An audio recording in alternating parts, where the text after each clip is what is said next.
Hello and welcome back to Solid. My name is Jake. Thank you guys very much for joining me. Today is Thursday, April is the fourth month now. It is April 3rd.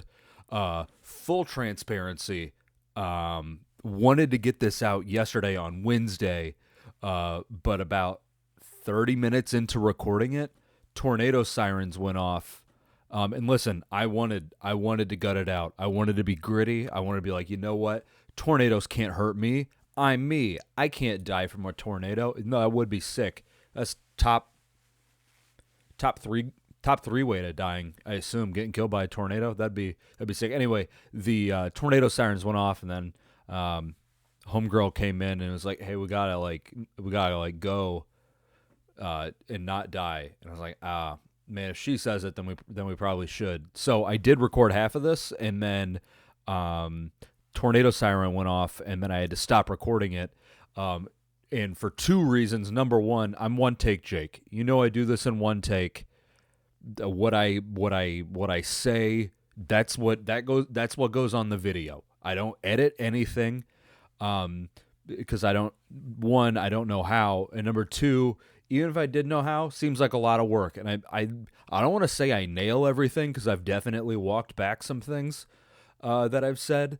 But if I did know how to edit, I probably wouldn't do it anyway. But yeah, so that's one reason, is that I'm one take Jake, and number two, it kind of defeated me.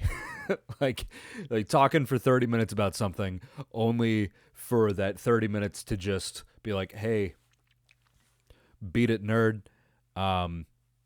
That's a kick in the dick, is what it is. It's like, well, what the hell was I doing that for? And then I had to leave after the tornadoes passed. So that's why we're here on a Thursday morning. But we got a ReKawp. We got a ReKawp today. We got a ReKawp of the Battlehawks 31-6 win over the Houston Roughnecks last Friday. It's kind of wonky. I want to do better. I want to do better for you guys. Going from doing the ReHawction on Friday night to a ReKawp on Thursday, that's a long time, man. It's 6 days. It's almost a full week. I fucked up. But we are still gonna do it. Is posterity the right word? Whatever it is. Because we want to. So for the uninitiated, that's the right word. I'm going to go through. I'm just going to do a little bit of analysis on everything that happened in this game. Go through different players. What I thought about the offensive scheme. And then we got the awards. The awards are my favorite part. We got, obviously, we've got the cacaw of the week that goes to the best player. And I'm a little bit curious on how I'm going to do this year. I haven't decided yet. Is that normally my cacaw of the week would go to any player other than AJ McCarron, because AJ McCarron, what that does, that I should explain it. The cacaw of the week goes to the best player, or the person who did the best thing during a game. And for the last 2 years, it's been like, oh, it's going to AJ McCarron every single game. Like there was one. Maybe I think it was 2 years ago. There was a drive, where it was against Vegas, because it was in that stupid baseball field. That was crazy. That Vegas's home stadium was a minor league baseball field, and on one side, if somebody kicked a field goal, it just went into the darkness. Like there was no stands. They just kicked a field goal. There was no net that went up. They just kicked the ball, and then it just vanished. The ball would just vanish. So I remember that it was in Vegas, and at one point AJ McCarron's his ear thing in his radio and his helmet went out. So then he called the entire drive as a scoring drive. He called the entire thing by himself because he knew the offense that well. And I actually gave him cacaw of the week that week, because he was not only the quarterback but also the offensive coordinator at the same time.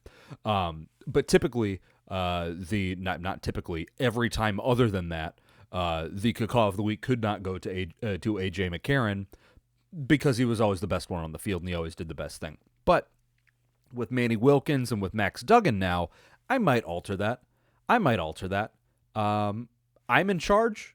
So I guess, deal with it if I do that. That's my take. So we got the awards, we got the cacaw of the week, we got the of the week, which is like the exact opposite of the cacaw, and then I got a couple good ones that I'm kind of happy with.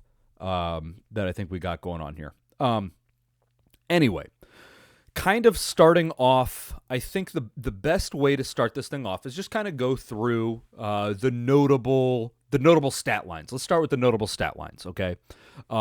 Obviously, the running game in this game was massive, and it's not purely just due to the running backs and Manny Wilkins, but Jarvian Howard had where the hell is this? This is a confusing thing. I could have read this one time before I started recording. But he had 116 yards and a touchdown. His long was of 74 yards. That was that Chonko touchdown. Jake Sailors had 99 yards rushing. 99. Man, almost there. And that guy, and listen, Jake Sailors fights for every yard, and I'm probably going to say that 2-3 times during this thing.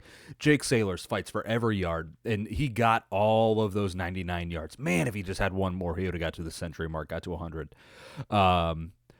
And he also had a touchdown. His longest was 25. Manny Wilkins, 43 yards. His long was of 12, and he had the 2 touchdowns. One was the little dinky boy right over the top on the QB sneak is the best way to call it. He had that, and then he also had that one that was an actual 1-yard touchdown after the Hakeem Butler super challenge DPI. So good for him. Manny Wilkins, talking about him, passing, he was 17 for 22. 189 yards, long was 33, and he only got sacked just the one time. Receiving-wise, Ja'Cour Pearson, 83 yards. Longest was 33. He had 54 yards. 54. Do you say 54 yards of yak? 54 yards of yards after the catch. That's what that would be. He had 54 yak. Jake Sailors, 47 yards for a running back, brother. 47 yards. His long was 19. And he had 58. He had 58 yards after the catch, which because of like some negatives and negative yards and stuff like that. And then Jarvian Howard, 18 yards, whatever. So it's really just Ja'Cour Pearson and Jake Sailors were the 2 big ones. Frank Darby was also really good.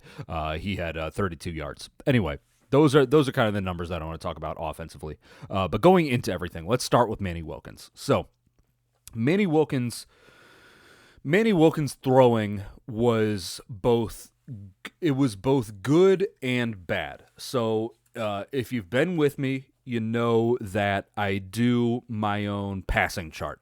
I go through all the throws. I go through all the throws, and I make my. If you're watching, speaking of which, if you're watching this, or if you're listening to this, you can watch it at Solid Pod on YouTube.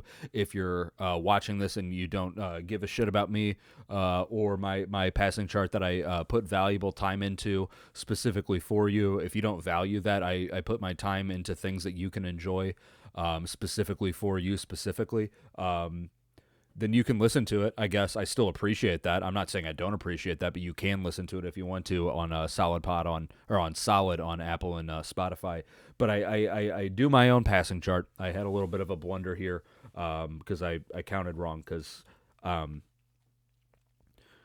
an adult and counting's hard. But what you can see here, if you're looking at this, man, I don't know. Let me go to the camera real quick and make sure that this is actually in view. The ones that I circled are incompletes. The ones that I didn't circle, obviously completes. A check mark next to it means that it got a first down and or a touchdown. There's a lot of throws behind the line of scrimmage, man. There's a lot of them, and I'm totally fine with that. I'm totally fine with it. If Manny Wilkins, I should say this first, did a good job operating this offense. I know when I came on the ReKawp that I was kind of just giving him his flowers. And like with everything, nothing is as good as it seems initially. Nothing is as bad as it seems initially. Whenever you go back and rewatch it, you're going to see things and be like, okay, Yeah, no, that was. I'm not saying it was like mediocre or anything like that. But he did good. He did. I'm saying that he did good, and I'm still going to admit that I was wrong about him before the season started. I thought that he's just going to be dog shit the entire time, but he was not. So looking at this, he had 1, 2, 3, 4, 5, 6, 7, 8, 9 passes of his. What was the actual number that he had? Oh, come on. This, I tell you, this website stinks. 9 of his 17 passes. 9 of his 17 passes were behind the line of scrimmage. And again, I'm fine with that. He did a good job operating the offense. If that's the way that the offense wants to operate, is that you deal the ball to the people that can make plays, Jacob Sailors and Ja'Cour Pearson, I'm totally fine with that. And then things that were 5 yards to the line of scrimmage, he had 1, 2, 3, 4, 5 throws. 5 throws behind that were 5 or fewer yards. One of those is incomplete. So say that he had 17 completions. That is 13 of them. 13 of them were 5 or fewer yards. So he did a good job wheeling and dealing, and I am absolutely fine with that. If he wants to play point guard and then take it a handful of times, if that's the way the offense wants to operate. And honestly, I feel like that's kind of the way that offenses in this league should operate. And the more I've thought about it, I mean, we've constantly seen the Battlehawks defense get chewed up left and right by mobile quarterbacks, notably Jordan Ta'amu, because I mean we've seen him the most. But these running quarterbacks end up chewing up these defenses in this league, and that's what Manny Wilkins did. That's what he did in this game. I mean, yeah, not exactly huge air yards or anything like that, but I mean, shit. I stopped keeping track, but on his 1, 2, 3, 4, 5, 6, 7, 8, 9, 10, his first 10 completions, the air yards on it, -3, 0, 5, -1, -4, -4, 10, 25 was the good one to Ja'Cour Pearson on the left sideline, and then -3. It's like he's doing a good job wheeling and dealing. I'm which again, totally fine with that. But it wasn't like he wasn't showing like impressive arm strength or anything like that, or being able to thread the needle. Honestly, he kind of showed that he wasn't necessarily able to thread the needle at all. Not at all. He wasn't able to thread the needle that well. I got to take a drink. So that's kind of his arm. He was making more completions than I thought he would. His arm is, in his trust of his arm, is kind of what I thought it would be. Like he was willing to take a few shots. He overthrew some guys. Like I said, he hit that 25-yarder to Ja'Cour Pearson, which was a good play, and I'll get to that when I talk about Phil. I've been calling him Phil McColgan. It turns out it's Phil McGeegan, so it's still Irish, even though he's a person of color. Still Irish name. Black guy, still an Irish name. So I'm not wrong on that. I've just been pronouncing it wrong.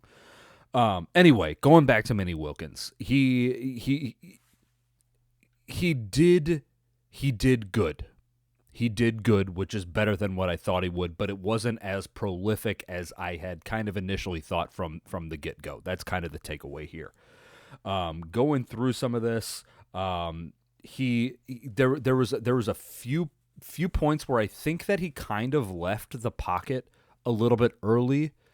It was earlier in the game, before the game was really kind of like, oh, we're going to dominate the shit out of this defense, where there was a few times where I thought that he would have been able to step up and kind of deliver a little bit better. That also goes into the trust of his arm and everything like that, and it's week 1. He's getting familiar playing behind this offensive line, which is really good in like a live action thing, in a live action game. So that's kind of the I don't necessarily want to make a judgment on that just yet, especially since going back and watching this, Houston's worse than I thought they were. They are really bad, and I think I'll end up getting to that in a few ways.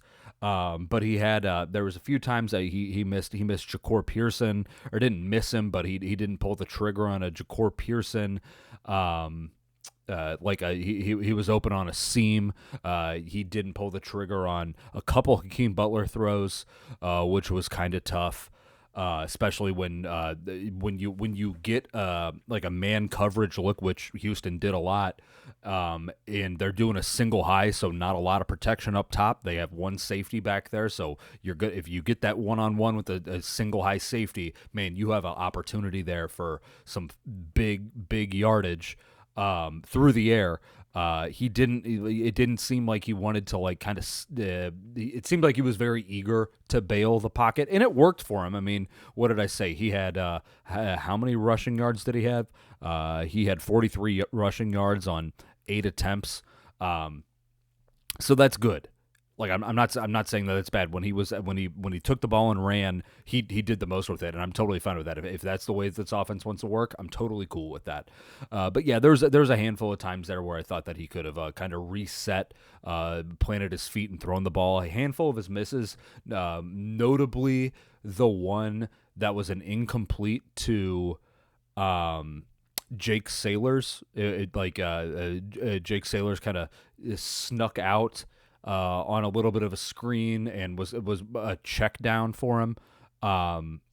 He kind of did like a fadeaway jumper, and it just didn't have any ass on it, which was kind of a bummer. But I mean, what are you gonna do? That's kind of where we're at with this. Nobody's gonna stand in the pocket and deliver like AJ McCarron was, but it's fucked up to kind of relate him to that. I feel like I got a burp going on. Yep, sure did. Let's see what else that I have on Manny Wilkins. I think that he thinks that he's more of a hoss than he is. He, especially early in the game, he was running like he's about 50 pounds heavier than he is, which is kind of worrisome, I believe. Potentially bad. Let's call it potentially bad. Him thinking that he's a hoss. Like in college, that's one thing that a lot of people like about college football is that these quarterbacks are able to be more mobile and kind of take some shots because they're not exactly taking shots from the biggest guys in the world, and they're not exactly taking the biggest shots from the biggest guys in the world in the UFL either. But he was taking some.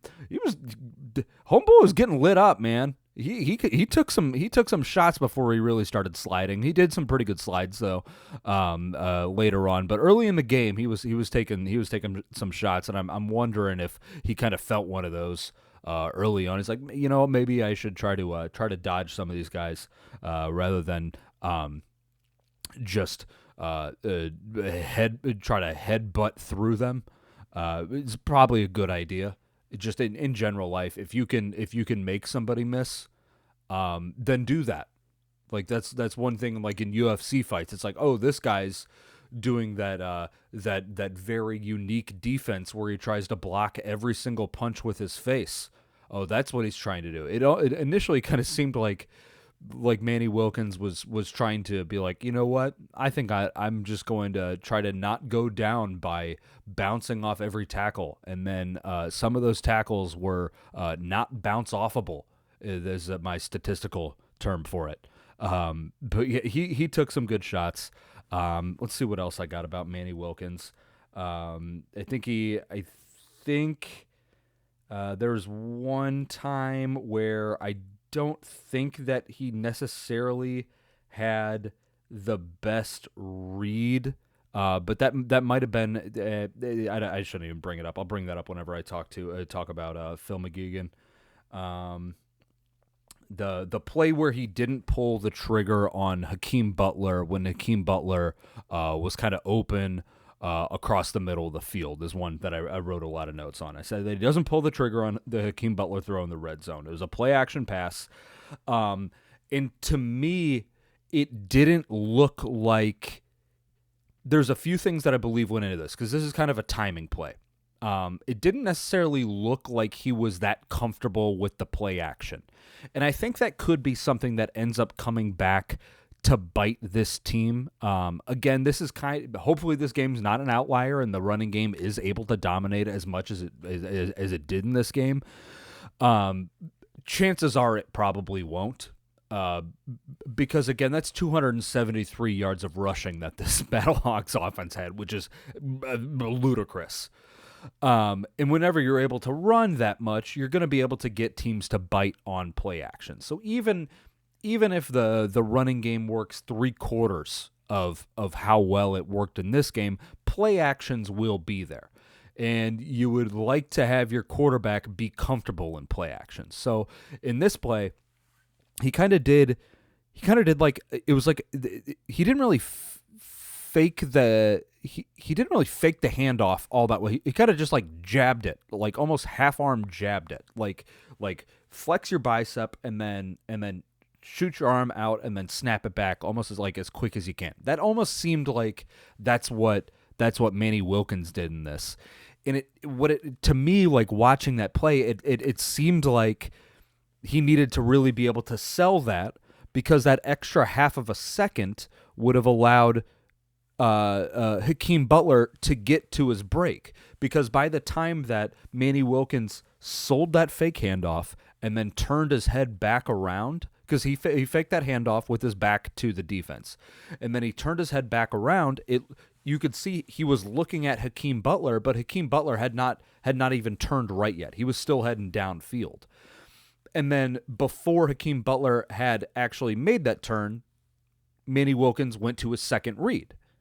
And it was like, I think that if he would have held on to that fake, sat back, and kind of let the play develop a little bit more, that's why I think it's kind of a timing thing with that play action fake, is that he would have seen Hakeem Butler be open like that. I know one of the, whichever announcer it was, I think it was Joel Klatt, was like, well, if he wants to throw it to Hakeem Butler, then throw it. It's like, I think there might have been more of like a kind of the mechanics of the play were a little bit off there. And I do think that is on Manny Wilkins. I think that a lot of this game, it seemed like he was a little bit hurried, a little bit rushed. He was confident, and again, he operated the offense really well.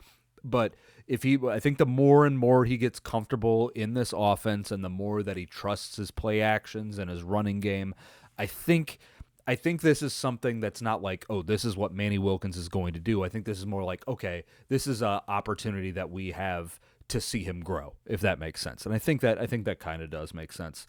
But like I said in these notes, it says, to me, it didn't look like he sold the play action long enough.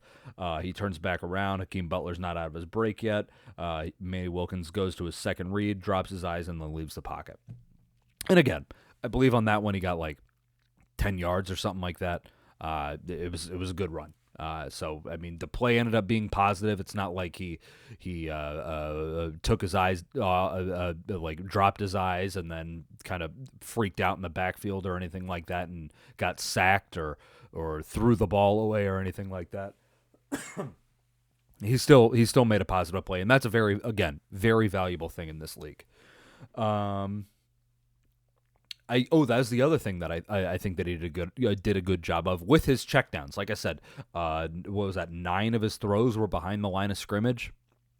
A lot of that was because some of the pressure was getting to him, and whether he was just feeling the pressure or whether or not the pressure was actually real, he was doing a good job checking the ball down to his guys that can move. Like I said, and I think that's one good thing about him. And maybe that lack of his ability to throw downfield, or the lack of his thoughts that he can throw the ball downfield, I think that kind of worked for him, because that he was checking it down and his guys were making plays. So I do think that he handled pressures and blitzes pretty well. I think that he did a good job with that, and I think that's something that's going to be able to stick. You get a good the blitz protections and everything like that, and the pressure plans and everything like that. I think that's something that'll work out well for him. In the post game press conference, he actually did bring up that Phil had a good game plan And I mean, clearly he did, but I think part of that game plan, I mean, that's like the first thing that teams go over in their game plans is how do I not die in the backfield from blitzes? Because those are absolute game wreckers. So I think that he did a good job kind of dealing with that thing. The other thing, as far as his running goes with the ball, I wrote, I think Manny Wilkins might really hate the sideline. There was a handful of times there where he would try to split the corner and the linebacker, and it worked. But he wasn't trying to like ride the sideline or anything like that. How you see a lot of quarterbacks do when they tuck it. He wasn't. I mean, yeah, there was a few runs where he would run out of bounds, but if he had a lane, if he saw a lane, no matter how big or how small it was, he was going to try to take it rather than having the stagnant defender that is the sideline, because that thing ain't moving. He was trying to play. He was trusting his wide receivers to block, and he was trying to beat the linebacker. And to be fair, with his speed, I think that he can beat linebackers. But that guy, he would much rather slide or take a hit than he would run out of bounds. Which, listen, gritty, fun. It makes the running game by a quarterback more fun, more dangerous for sure. And I think potentially against a better team that could end up, kind of being a hamper. But right, it was fun. And when we're talking about this, the fun is the second most important thing that matters. Winning is number one. Do I have anything else about him?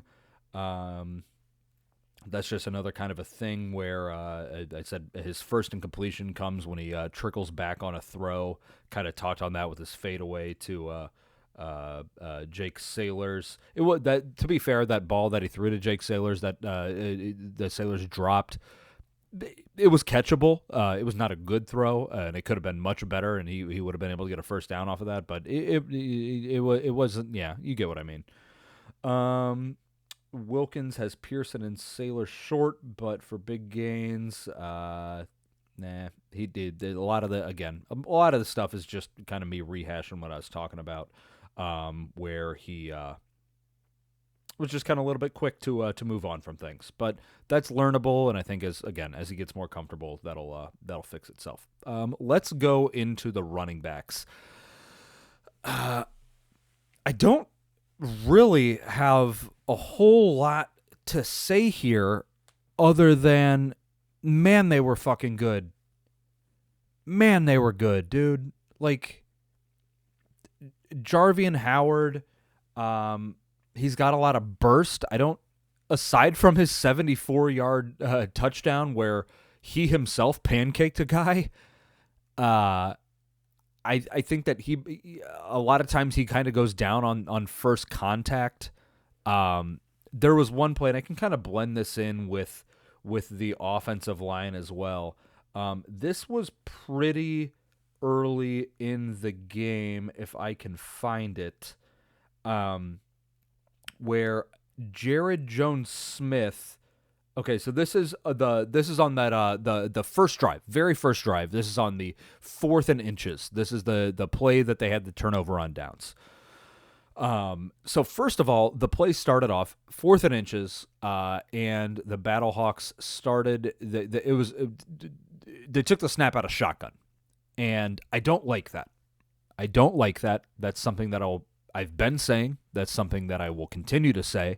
If you have 4th and inches, if you are lined up 3 yards off the ball, there is an opportunity for you to lose 3 yards on that play. If you line up under center, the ball is going to get snapped. It's going to get touched by the first person other than the center, that much closer to the offensive line, that much closer to the line to gain. I think that it's crazy that that coaches call plays from shotgun in 4th and specifically extremely shorts. But even if you don't want to do shotgun, run pistol. I mean, the entire idea behind shotgun, a running play to shotgun, is that it gives the running back the opportunity to run left and right. If they're running left and right, that gives the defensive line and the entire defense really more time to be able to come down. And when we're talking about gaining 1 inch, the defense has that much more time to come down 1 inch. So they ran it out of shotgun. I would have liked to at least seen maybe the pistol would have been cool. Would have been pistol, because pistol, it's the same idea as shotgun, except this time the running back is lining up directly behind the quarterback, still letting the quarterback see the amount, like see the field and see kind of things, quote unquote, develop a little bit, and see what he has coming towards him. But it also, that the running back's behind you, you get to hand the ball off. He's got a full steam ahead going straight. He's got like 2-3 steps to go straight. That means he's going to be hitting the hole harder. That would have been great. Anyway, on this play, Jared Jones-Smith, left tackle, gets beat on the inside, and then Jared Jones-Smith kind of pushes that defensive end, that edge rusher, kind of into the middle. What that does is that forces Jarvian Howard to pretty much run into Abdul Beachum, the right guard's asshole, and then when he does that, Jarvian Howard spins, because that man, I think that might be one thing that we see a lot with him, is that guy loves to spin. Unfortunately, with the spin, he loses all his momentum, ends up getting tackled, does not make the line to gain. So there's a few things that kind of went into that. Jared Jones-Smith, kind of a bad block. I don't like the formation or the play call, and Jarvian Howard kind of didn't exactly set himself up for success there. I would have liked, like, if you're going to do shotgun in a run play out of it, just lower your fucking head and go through somebody. Like Jarvian Howard, he's a big dude. He's a thick man. That is a thick, and he's got these thick dreadlocks, dude. His entire vibe is that he's thick. The guy's just a thick man. So I would like to see that. That was really kind of that was my only knock about him, is that it seems like a lot of times he goes down on first contact. 13 carries for 115 yards, though. I'm not going to be mad about that. He had really just like 2 bigger carries. One was for like 25 yards. One was for the 74 yards. And in that 74-yard one, he did pancake a guy by himself as the ball carrier, so that was fun. And then Jake Sailors, I can't say anything like bad about him. Number one, his name is the same as my name, which is good. But the guy just, again, fights for every yard. Actually, now that I'm looking at this, his total number, because I guess he had a 1-yard loss on a run, or maybe multiple. He had 98 yards of rushing. Just 2 more would have been cool to just have 200-yard rushers in a game. But yeah, no, Jake Sailors rocks. Jake Sailors rocks. I don't. It's gonna sound like I'm downplaying him. I don't want you to think that I'm downplaying him. He rocks, man. The guy fights for everything. There was that 3rd and 18 that he had where he caught a screen pass, and then I think I actually wrote something down about this. Where is that screen pass? He broke one tackle so he had to get to like the 39, his own 39.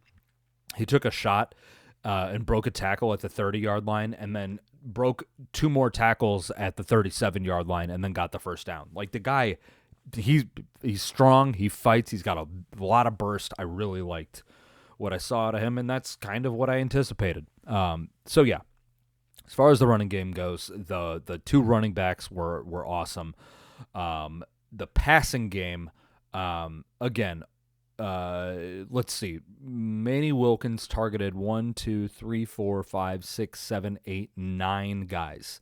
He targeted 9 guys, and 6 of them got catches. Ja'Cour Pearson, Jake Sailors, Frank Darby, Jarvian Howard, and the 2 tight ends, Chase Allen and Jake Sutherland. So I'm glad that he's spreading the ball out to everybody.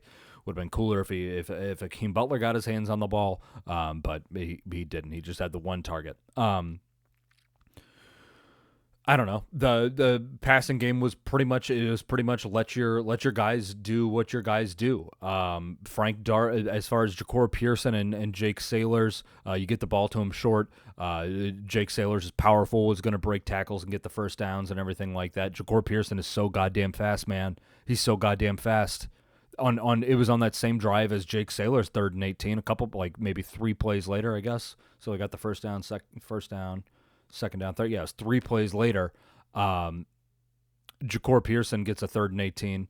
makes a linebacker miss. Now, to be fair, again, Houston's a terrible team. They were running their 12th man off the field as this happened, and one of these linebackers had to bounce out to the outside as the ball was getting snapped, and that ended up being the guy that ran straight at JaCorey Pearson. He just sidestepped him, and then ended up getting 30 yards on on the play.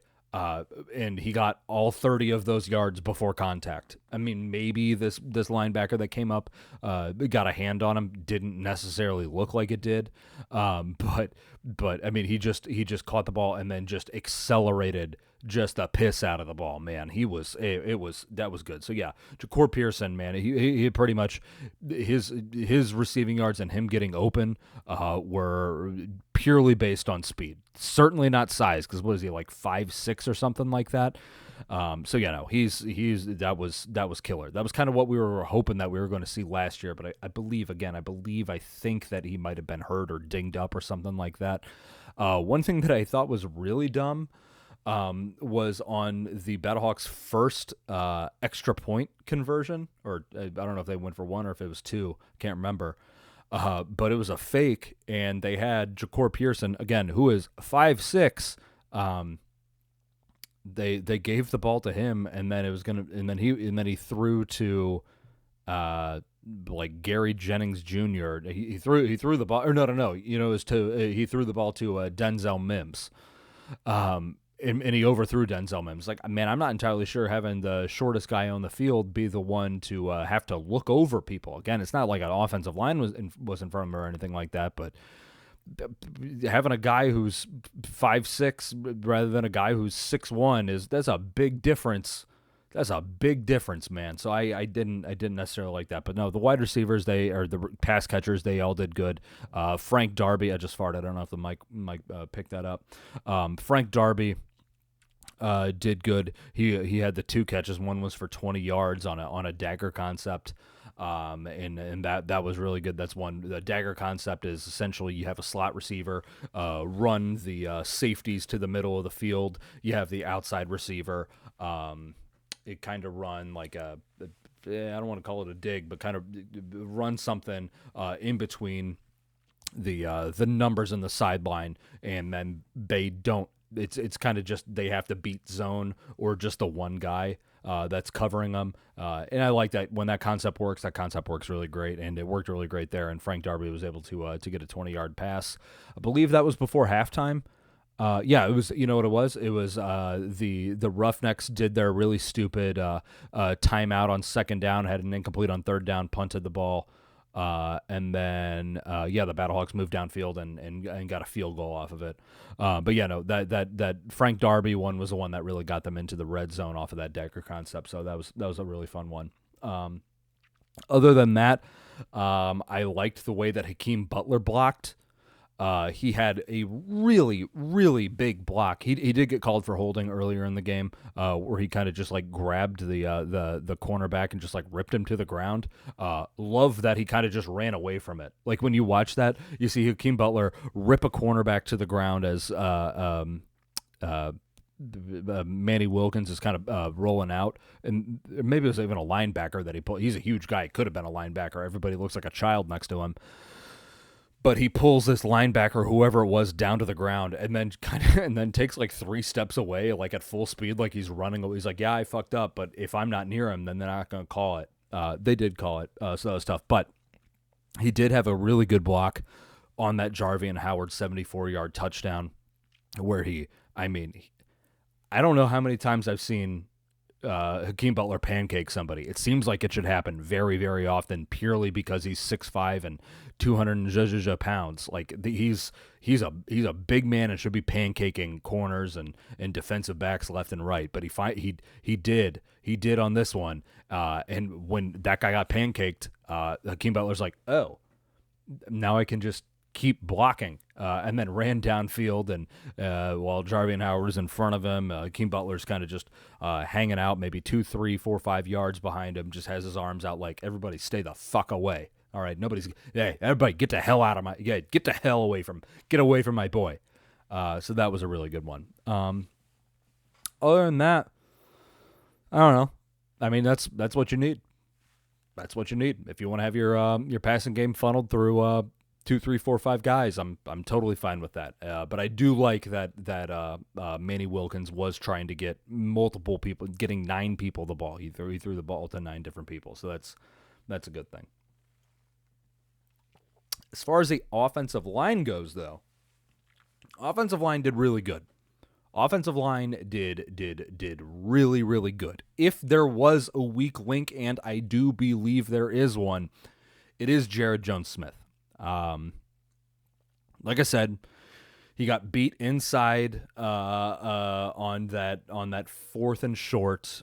He had the holding call, and I was wrong. I in the ReKawp, I was saying that maybe it's because the tackles weren't comfortable with Manny Wilkins bailing the pocket because he doesn't bail the pocket in practice.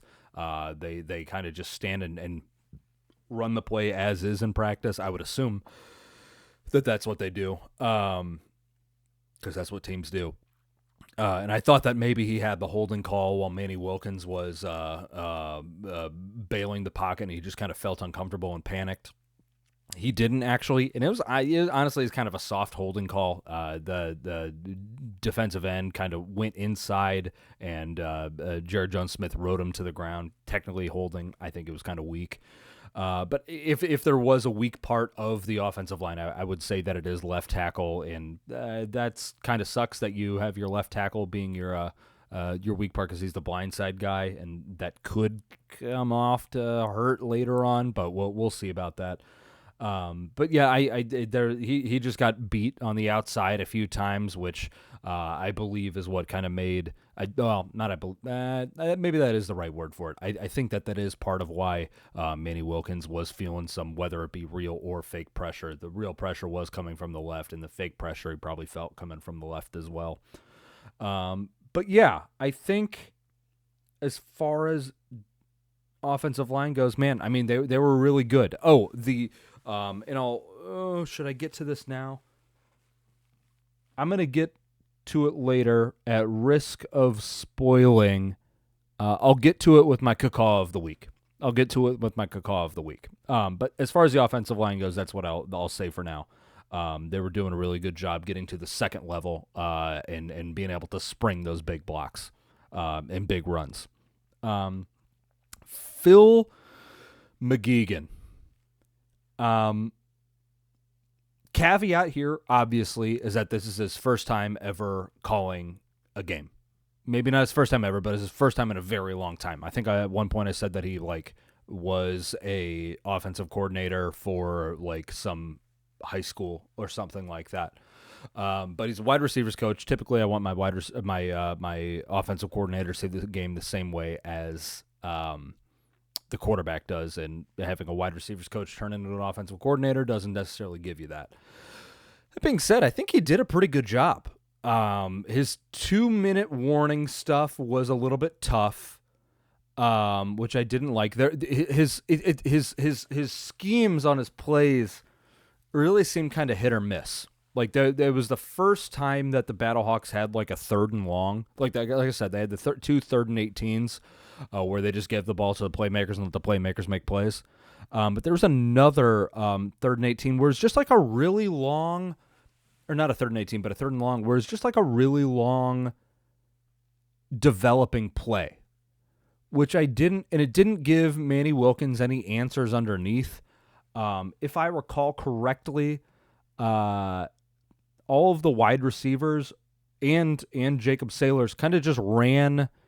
They kind of just ran to the end zone, they just ran, and then Ja'Cour Pearson came across and ended up catching the ball well short of the line to get, well short of the sticks, and it's just man, with something like that, when you know that you are going to have your wide receivers running people off and you're going to have a lot of room in between the line of scrimmage and the defensive backs, I kind of would have liked an option for Manny Wilkins there. I feel like I'm not asking, I feel like that's not a crazy ask or anything like that, to be able to give your quarterback kind of an answer on a third and long, something short to be able to, especially if you know that he's going to be able to make guys miss and break tackles and stuff like that. It would have been nice to be able to, like, maybe don't have your running back run into the secondary. Maybe give him something short, and if that happens, maybe you get a linebacker or a safety who comes up to cover your running back, and it opens up a little bit of space deep. I don't know. It just seemed like that could have been better.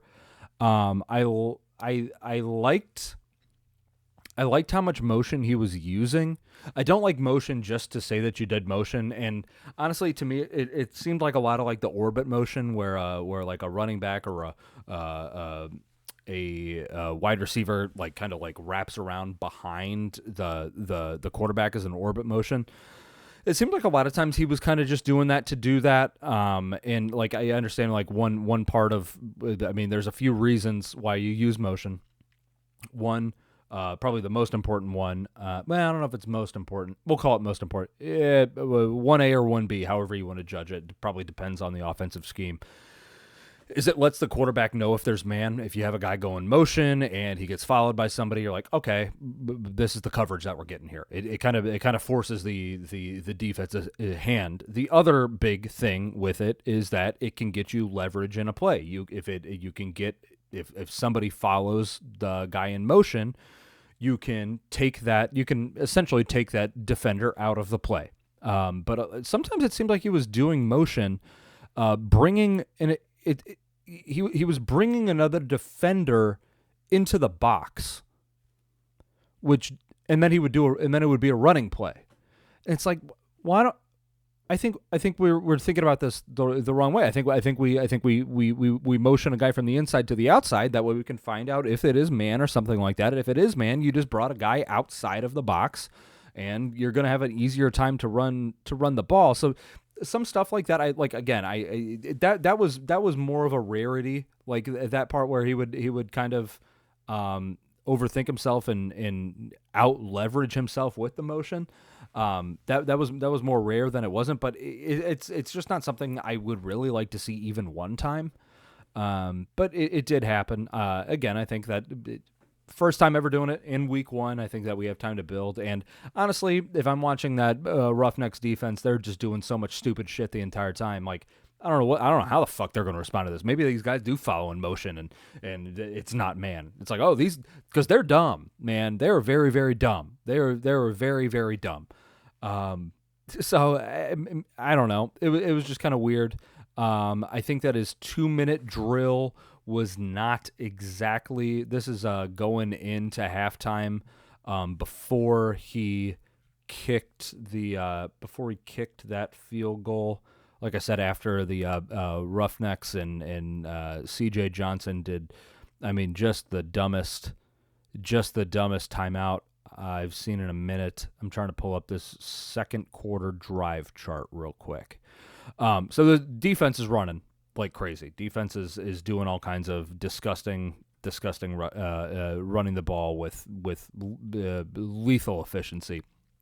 The Battlehawks still had a timeout at this point, but on first down, Manny Wilkins steps back to pass incomplete deep left intended for Hakeem Butler. That was the one that was in the end zone, where I think that Manny Wilkins, he had time to be able to kind of set his feet and like deliver a strike kind of out in front of Hakeem Butler. I don't think I brought that up this time. Again, I said that first half of the show.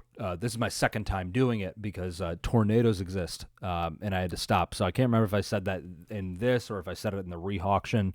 But yeah, Manny Wilkins probably could have delivered better to Hakeem Butler in the end zone for a touchdown. That was on 1st and 10. 2nd and 10, Manny Wilkins steps back to pass incomplete deep left intended for Greg Jennings. He overthrew him on that one. 3rd and 10. This is all from the Houston 17. So like this is very much like you could run the ball here. You can run the ball here when you have your timeout. This all started with 19 seconds. And they had plenty of time. 3rd and 10, Manny Wilkins, pass short right complete, catch made by Ja'Cour Pearson for 2 yards, pushed out of bounds. I would have liked a run there, and I know that that's dumb and kind of goes contrary to what you would think, where you want to make sure that you're stopping the clock if the ball does go incomplete and take your shots where you can. And the Battlehawks are up 15-0 at the time, and it's like, man, I'm getting greedy with this. And this again, I'm your concussion uncle. Your boy's brain has been scrambled too many times by the time that he learned to drive. I'm gonna yell, run the ball. So I personally, if you're fine with that, if you're fine, and I get it, if you're fine with three passing plays from the other team's 17-yard line with 19 seconds left, I get that. Pure personal preference completely. I just think that there could have been better play calls there. And honestly, now I'm thinking about it, maybe that 3rd and 10 was that 3rd and long I was talking about, where they ran they didn't really give Manny anything underneath. I think that might be the one that I'm talking about. So as far as Phil McGeegan goes, I think it good for an initial outing. I think that he had good pacing and sequencing in the second half, which is good. Pacing and sequencing meaning being able to run tempo when you need to run tempo. Sequencing meaning having plays that set up other plays. That's kind of what I was hoping for. And maybe I'm done with, like I said, that orbit motion. That orbit motion, that's an easy one to be able to kind of sequence and turn it into something else. Where you kind of have the same motion, and then you run different plays out of it, and it never really turned into the big explosive that I was kind of hoping that it was going to be. Whenever you're able to do that, but that also being said, Battlehawks didn't necessarily need to do that. Like maybe there's a situation a couple weeks down the line where he does do those orbit motions 2-3 times, and then it lulls the defense to sleep, and they're able to break something off of that. They did not need to do that this game, so there's probably something that falls into that. Anything else? I highlighted all his shit in green, and I don't believe that I did. Have anything else? I like the tight ends, the usage of the tight ends as H-backs, using them as lead blockers. They sprung open a couple of real good runs. So I like that too. They would motion Jake Sutherland into the backfield and then just use him as a fullback. If you're not going to have a fullback on your roster, might as well use you might as well use a tight end. So I'm totally fine with all that. How far into this? Fucking an hour? Jesus Christ! I'm gonna break this up in two. So that is the offense. I'm gonna break this up into two things. An hour talking about the offense. Fuck me. Okay, so that's the first one. I'm going to stop this recording right now, and then I will do a second one talking about the defense and the awards. Jesus Christ! I'm so long-winded. Thank you guys, and I will talk to you here in a second, I guess.